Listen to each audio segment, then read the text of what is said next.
Hey, what's going on, guys? I am Jake from today'siphone.com, and here's the big news this week.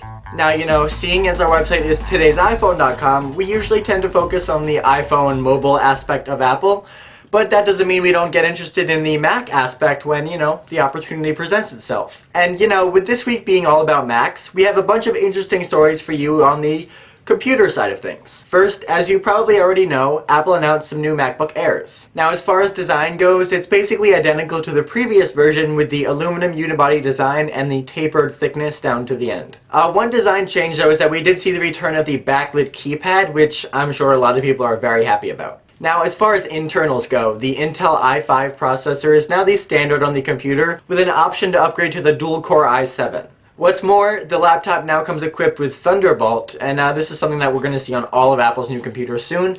Everything that they announced this week has Thunderbolt, and I'm sure that everything they announce in the future will have Thunderbolt. Yay, Thunderbolt. Now, as far as storage goes, you have the option to choose between 64 gigs, 128 gigs, or 256 gigs, and it's all flash storage, which means there's no moving parts and it has super fast startup. Now, prices range from $9.99 to $16.99 depending on what configuration you get. So all in all, this isn't anything revolutionary, it's not a huge upgrade, but it does have a couple really cool things that people are sure to be excited about. Now, the MacBook Airs weren't the only product announced, though. Apple also released an update to their Cinema display as well as the Mac Mini. The Cinema display is now called the Apple Thunderbolt display, and obviously it comes equipped with Thunderbolt. Now, it also has Gig Ethernet, FireWire 800, and USB 2.0 connections. What's more, it also has a MagSafe connection built in, which means it's super easy and fast to connect your MacBook to the Cinema display. Now, this 27-inch display is going to run you $999, and while it does look amazing, I'm not really sure if it's worth $1,000. Now, moving on, the Mac Mini also got an update this week. You can now choose between the dual-core i5 processor or the quad-core i7. The higher-end models also come with AMD Radeon HD graphics, which means it's perfect to pair with the new Thunderbolt display. And not surprisingly, it also has a Thunderbolt connection.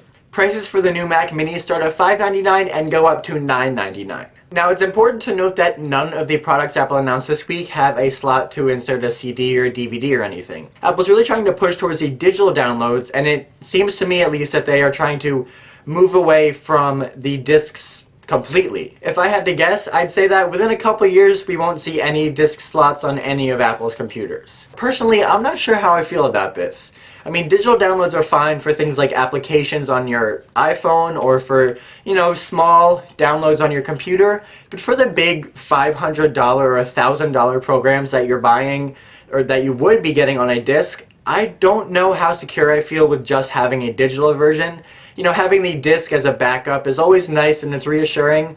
So I just want to know how you guys feel about this. Do you agree with me and think that the disc is good to keep as for nothing more than just a backup? Or do you think that we should all really move towards digital downloads only? Let me know your opinion in the comment section down below.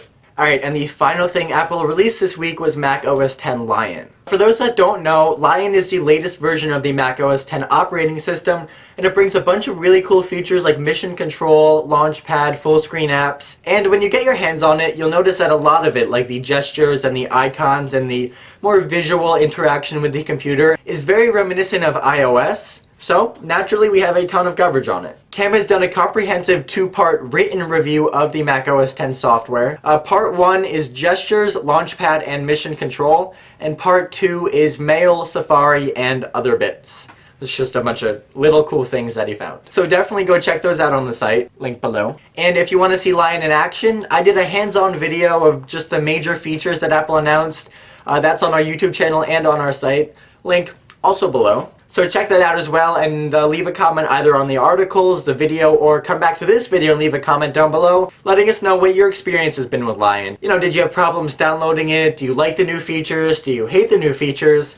Either way, we'd love to know your opinions, so write stuff down there. Now, personally, I do like Lion. Some of the gestures took some getting used to just because I used the old gestures in Snow Leopard so much. Spaces is a little different. I'm not sure if I like it too much. There's no more vertical columns, it's just all horizontal and it's one row. It definitely takes some getting used to, but in my opinion, the pros far outweigh the cons. Alright, and let's finish up with a little bit of iPhone news. First, I want to tell you guys about another leaked iPhone 5 picture. Allegedly. Now this one is coming out of Apple.Pro, and they have had some reliable leaks in the past. The 6th generation iPod Nano, the white iPhone 4, but I'm not sure if I'm buying this latest one. Now the story is that a user on a microblogging site is a tester for Apple devices, and he has the iPhone 4 and he has the iPhone 4S running Apple's diagnostic software. Now looking at the pictures, it's undeniable that the phone is running Apple's testing software. However, what is far less certain is that this is the next iPhone.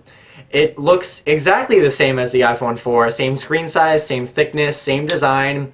Apparently it has the same 5-megapixel camera. So take this as you will, but in my opinion, this is not the iPhone 5. Alright, and finally, I want to tell you guys about a really cool video that Daniel did this week. We've shown you a ton of awesome things in iOS 5, whether it's Notification Center or Wi-Fi Sync or any of the other features. There's definitely a lot to love in the latest iteration of iOS, but this week Daniel takes a look at some of the stuff that isn't so great. Now bear in mind that these aren't bugs in the software because we know that it's a beta and it's going to have some bugs. What he's looking at are features, things that Apple has deliberately done that maybe could have been done better or implemented in a different way. It's really interesting and gives a different perspective on iOS 5, so I definitely think it's worth taking a look at. He makes a bunch of really good points. You can check that out on our YouTube channel or on today'siphone.com. Link, of course, is below. Okay, well that's all the big news for this week, guys. Thank you very much for watching.